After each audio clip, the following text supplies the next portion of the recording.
Welcome back to the deep dive. Today, we're really getting into something cutting edge. We're looking at how large language models, LLMs, are moving beyond just generating text. They're evolving into these smart agents, systems that can actually do things using external tools, APIs, search, calculators to tackle real world tasks. But here's the twist. The latest research we've dug into shows this really concerning paradox. It seems like the very efforts to make these LLMs better at reasoning, well, they're making them less reliable when they try to use those tools. That's exactly right. And it's not just about getting things slightly wrong.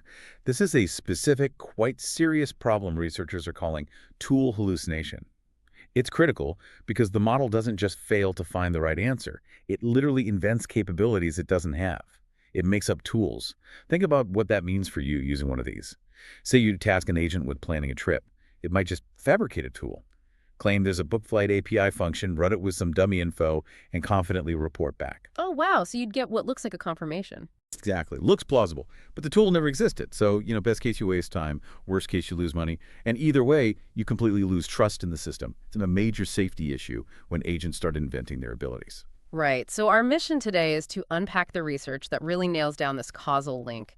And more than that, to understand why. Why does training for better reasoning cause this sort of collateral damage? We're going deep on the benchmark study that showed this isn't just some random bug. Okay, so to really pin down this weird failure, the researchers needed a specific test. They built something called Simple Tool HalluBench. It's designed to systematically provoke the model into hallucinating in two key situations, really put it under pressure. The first one they call the No Tool Available task, NTA for short. Imagine asking the agent something that clearly needs a tool, like what's the current time in London? But crucially, in the prompt, you give it zero tools, none at all. The correct response there, the honest one, is just to abstain, to say, sorry, I don't have a time tool, I can't answer that. But the hallucinating agent, it just refuses. It invents a tool, maybe calls it Get Global Time or something plausible. And then makes up the time too. Yeah, and confidently makes up the output. Gives you a time that sounds about right, but it's completely unverified, pulled from thin air. Okay, and the second failure mode. That's the distractor tool task, or DT. Here, they do give the agent a tool, but it's deliberately useless for the task. Like you ask a complicated physics question, but the only tool provided is a currency converter. So completely irrelevant. Totally irrelevant. Again, the agent should abstain. But instead, it often tries to somehow use the currency converter for the physics problem, which makes no sense. Or it just ignores the distractor and invents the correct physics tool it wishes it had. Exactly. It hallucinates the right tool even though it wasn't provided and the wrong one was. Both NTA and DT are tests of honesty, essentially. Got it. So with this benchmark ready, what was the main finding? Well, the primary finding, looking at RQ1 in the paper, was pretty stark. A clear causal relationship exists. They took models that were specifically enhanced for complex reasoning, involving tools using techniques like reinforcement learning, RL for instance, with methods like recall, which trains planning and tool sequences, and what they saw was really clear. As the models got better at the reasoning task, as their training reward went up, their hallucination rates on those NTA and DT tests just climbed right alongside it, significantly and monotonically. Better reasoning performance directly correlated with worse tool honesty. Okay, hold on. That's big.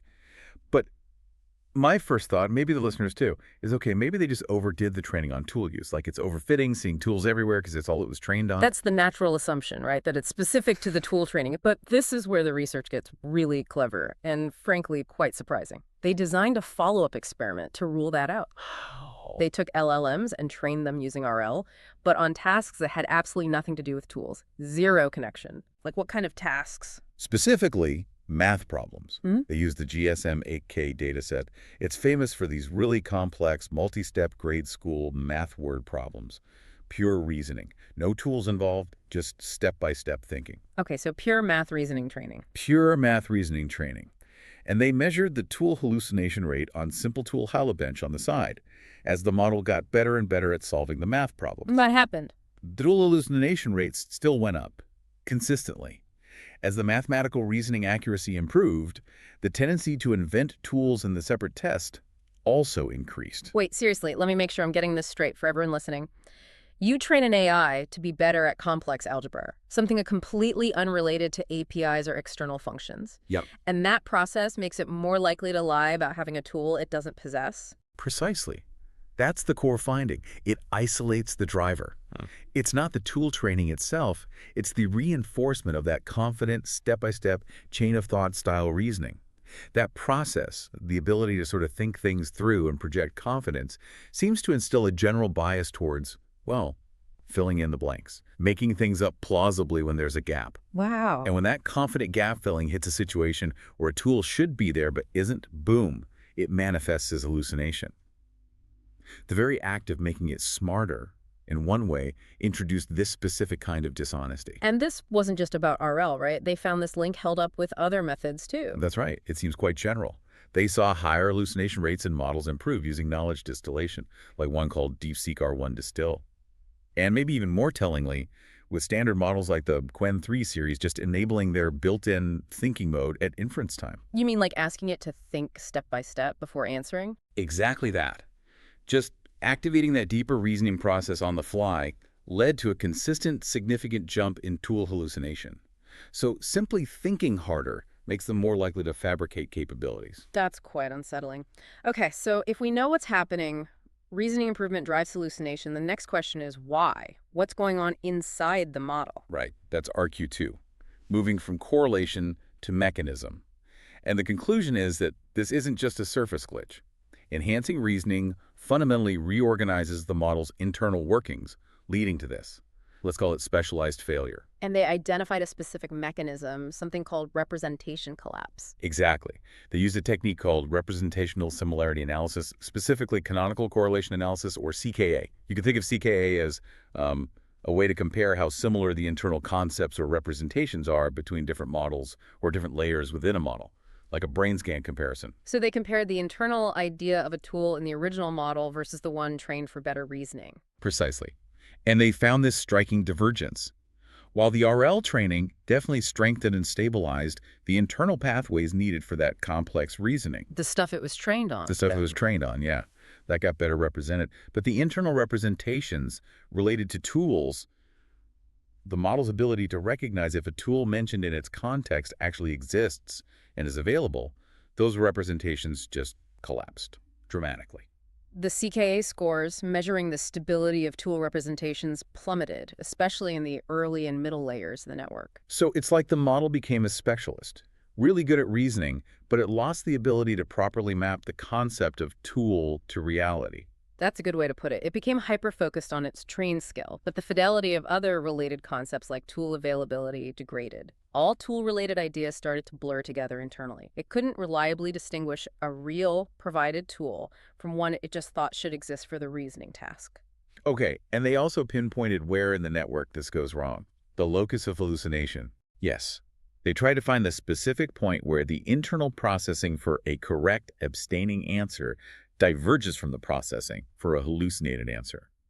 And interestingly, the difference wasn't really localized in the main computational blocks like the attention heads or the MLP layers.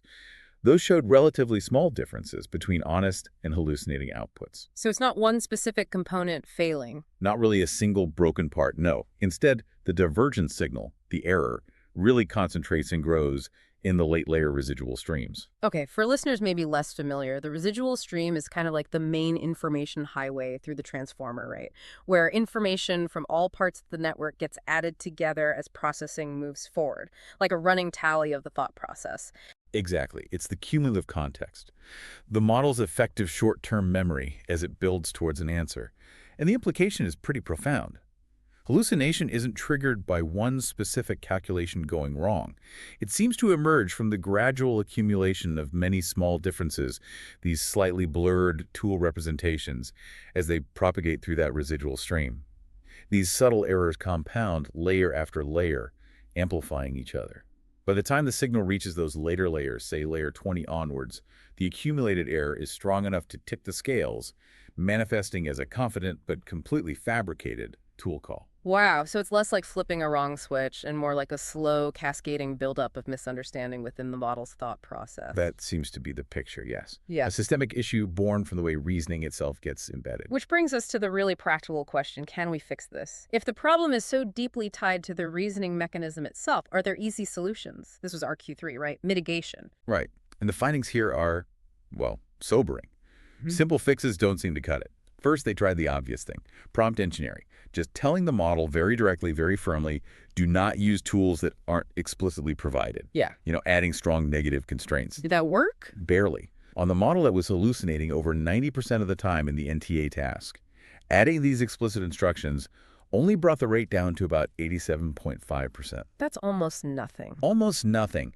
It suggests this isn't just a misunderstanding of instructions. It's a deeply ingrained behavioral bias towards confident fabrication that simple prompting can't override. The overconfidence learned during reasoning training is just too strong. Okay, so simple instructions are out. What about more intensive methods? Did they try fine-tuning? They did. They used a technique called direct preference optimization, or DPO. This is a more powerful fine-tuning approach, where you explicitly train the model to prefer certain types of responses over others.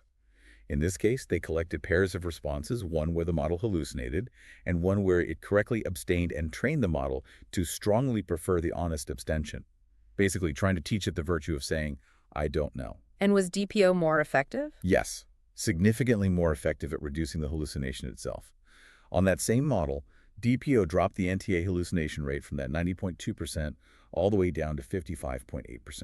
Okay, that's a substantial improvement in reliability. That sounds promising. It is an improvement in honesty, Yeah. but, and this is the crucial part, it came at a direct cost to the model's capability. How so? While hallucination went down, the model's performance on its core task, actually using the tools it does have correctly, measured by a benchmark called SynTool, also dropped significantly. The reward score went from 0.45 down to 0.34. Ah, so making it more honest made it less useful, less good at the job it was originally enhanced for. Precisely.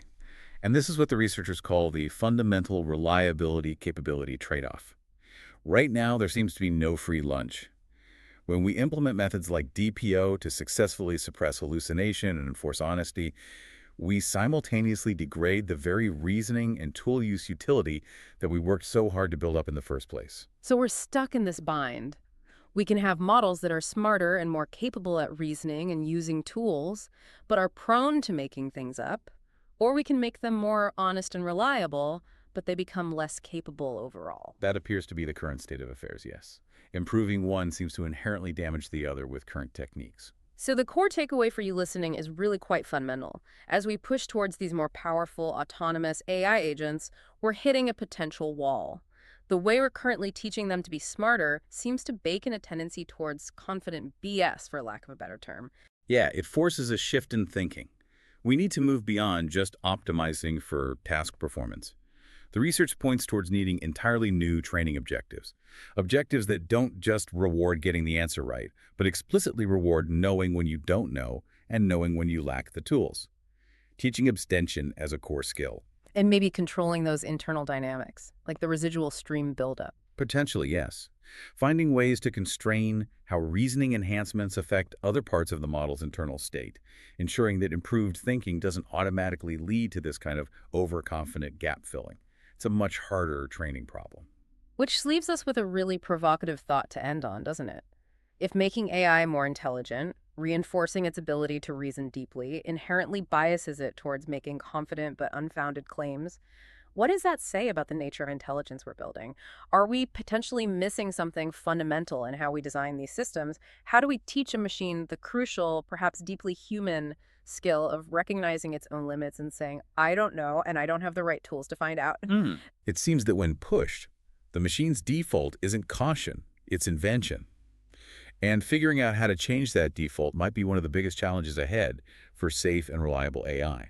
A lot to think about there. Thanks for breaking that down. Absolutely. It's fascinating, if slightly concerning, research.